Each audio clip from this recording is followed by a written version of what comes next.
Nous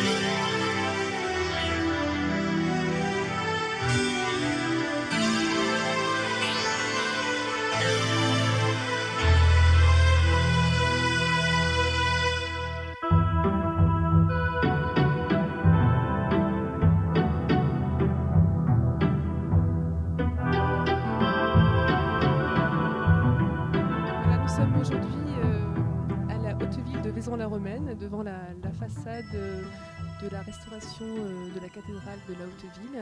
À côté, Serge Boyer, adjoint au patrimoine de la ville. Bonjour tout d'abord. Bonjour. Alors, on se retrouve effectivement, donc vous êtes en pleine restauration avec le service patrimoine, enfin avec une personne du service patrimoine de la ville. Qu'est-ce qui se passe exactement dans cette cathédrale ? Il se passe une chose assez extraordinaire, c'est qu'on a commencé les travaux il y a environ 2 ans avec des partenaires. Ces partenaires sont une association qui s'est constituée autour de la restauration de la cathédrale et la commune. Alors là, effectivement, je fais un peu fonction de... J'ai deux casquettes. J'ai la casquette à la fois de l'adjoint au maire pour le patrimoine et l'autre fonction, c'est que je suis membre aussi de cette association pour la réouverture de la cathédrale. Parce qu'effectivement, cette cathédrale a eu toute une histoire. Elle a été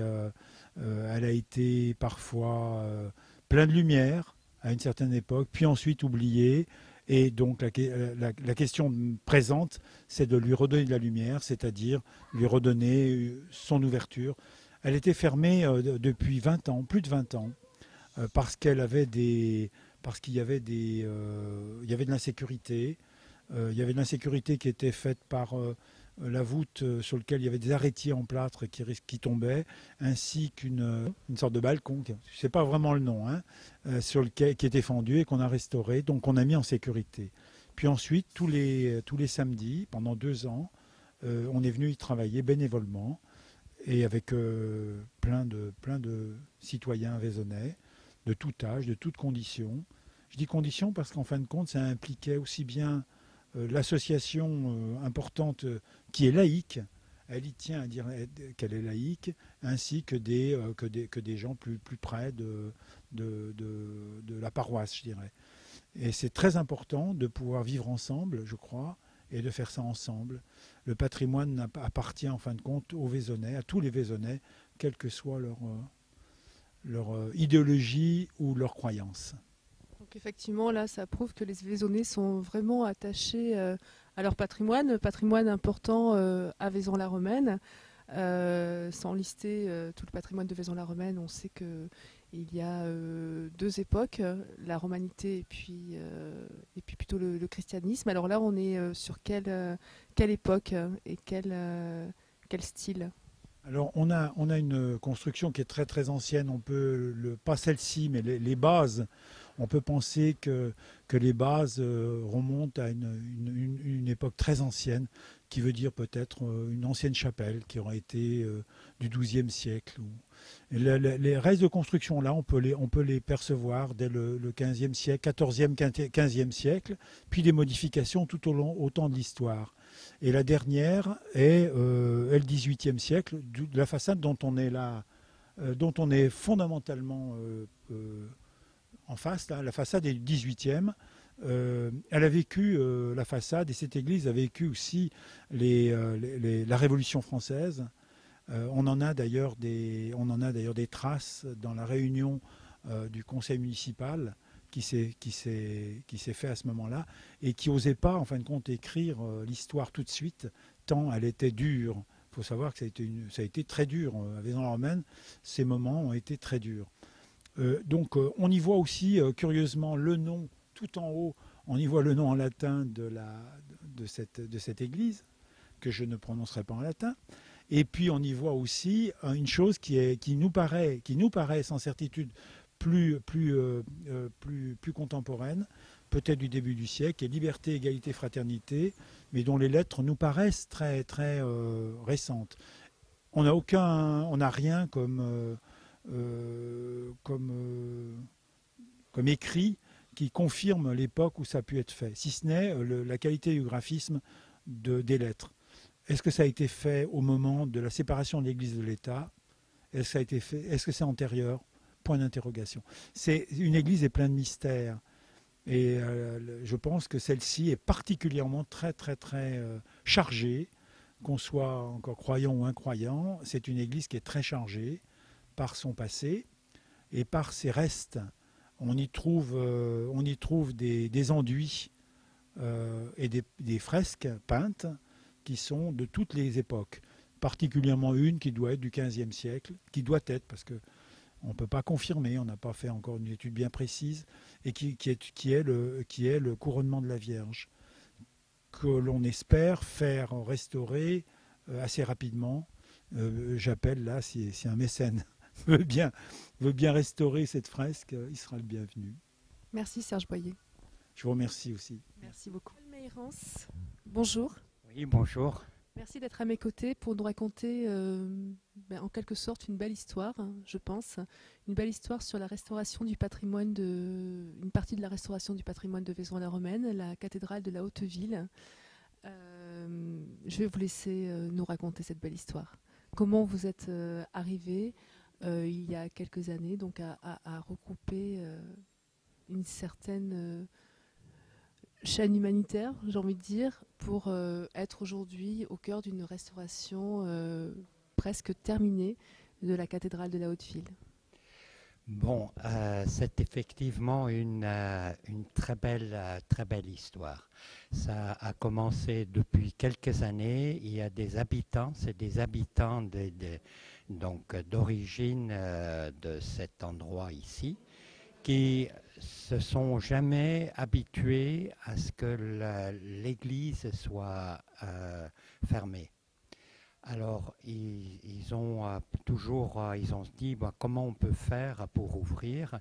Et finalement, c'était en 2009, on s'est mis ensemble et on a discuté et on a dit, bon, on va y aller. On va faire une association, les Amis de l'Église. Ça nous donne un peu de force. Peut-être il y a d'autres qui vont se joindre à nous. Et là, on pourra commencer, il faudra étudier la chose. Alors, nous avons commencé tout de suite. On avait 19 membres fondateurs qui se sont joints à nous.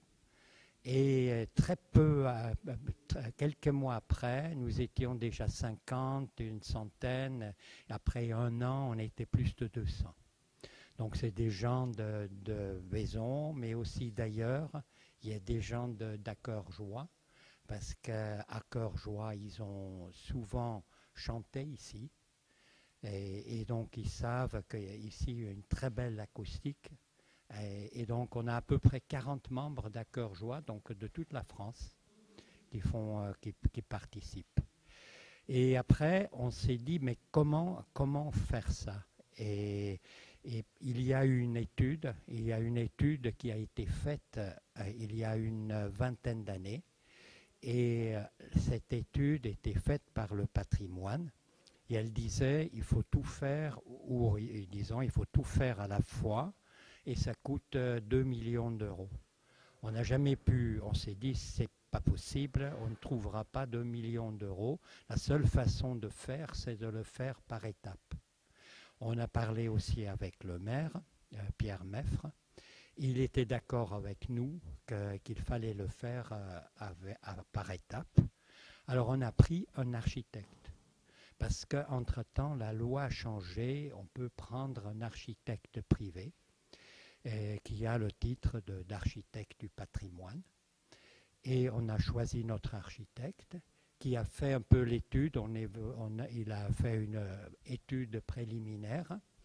Et on a vu que finalement, on avait exagéré les problèmes.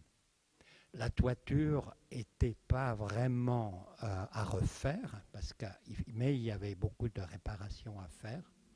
Et il a dit, mais demandez à des professionnels, disons, si on peut la réparer, tout simplement, faire une maintenance. Et parce que la toiture devenait la chose la plus importante au début. On ne peut rien faire dedans si la toiture, s'il n'y a pas, si l'église n'est pas déclarée hors d'eau. Alors, la première, j'ai envie de dire, le premier geste de restauration, ça s'est passé quand? Il y a combien de temps? Est-ce que vous vous en souvenez? Oui, c'était au printemps. Non, c'était bien avant. C'était février-mars 2010 où on s'est réunis ici dans cette église. On a commencé à nettoyer parce que l'église était dans un état lamentable. Il y avait des gravats partout. Il y avait vraiment énormément de choses un peu accumulées ici qui venaient de toute la haute ville. Et c'était sale et on s'est dit, Et en plus, il y avait de l'eau qui rentrait, surtout dans une chapelle où il y a une belle fresque. Et donc, on a pris quelques décisions très très rapidement. On a fait venir, on a même demandé à personne. On a dit, il faut tout de suite agir et on a pu arrêter cette fuite. C'était très facile à faire. En une journée, c'était fait. Et donc, on a arrêté la fuite principale. Et après, il y a une énergie qui est venue à chacun. Tout à fait. Et ça, il y a des journalistes qui sont aussi venus nous voir. Et on avait organisé, et ça c'était surtout sous l'impulsion de Serge Boyer, donc à l'adjointe au patrimoine, qu'il a dit, il faut faire appel à tout le monde, à des bénévoles, et on nettoie d'abord cette église. Et il a fait appel aux élus aussi. Et c'est vrai, ils sont venus nombreux, et le maire est même venu avec ses deux fils. Pendant deux samedis, on a travaillé très très durement pour nettoyer. Ils ont apporté des bennes pour qu'on enlève tous ces détritus. C'était absolument nécessaire de faire ça d'abord. Et après, on a vu on a pu regarder un peu l'état de l'église. Mais c'était on a fait tout de suite des photos et c'était publié. Et donc, ça a fait l'enthousiasme. Parce qu'on a vu, l'église était belle. Tout d'un coup, les gens ont vu, elle est belle, c'est harmonieux, il faut y aller. Comment vous sentez-vous aujourd'hui? On est prêt à quelques jours de l'inauguration qui a lieu le 3 mai, je crois, par la mairie de Vaison-la-Romaine, et puis s'ensuivra par un concert de Mozart, si j'ai bien compris. Voilà, comment vous sentez-vous aujourd'hui, vous et tous les membres bénévoles, en voyant effectivement le résultat de ce lieu à la fois culte et culturel? Bon, nous sommes vraiment très très heureux. Hein, et c'est une équipe, on était là encore samedi dernier, ici en train de nettoyer. Et on a fait à midi, on s'est arrêté, on a fait un repas ensemble. C'était presque une fête. Donc tout le monde est vraiment très très très très heureux et ça a fait une union donc de ce groupe qui s'en est occupé. Et d'ailleurs, il y a d'autres gens qui se sont joints à nous. Hein, aussi d'en bas, et c'est vraiment c'est sensationnel. On est venu plusieurs fois regarder parce qu'on ne croyait pas, presque, voilà, elle est belle. Il faut dire que Serge Boyer nous a beaucoup aidé parce qu'il savait comment aussi on pouvait mettre en valeur, et donc ça s'est amélioré encore comme ça aussi.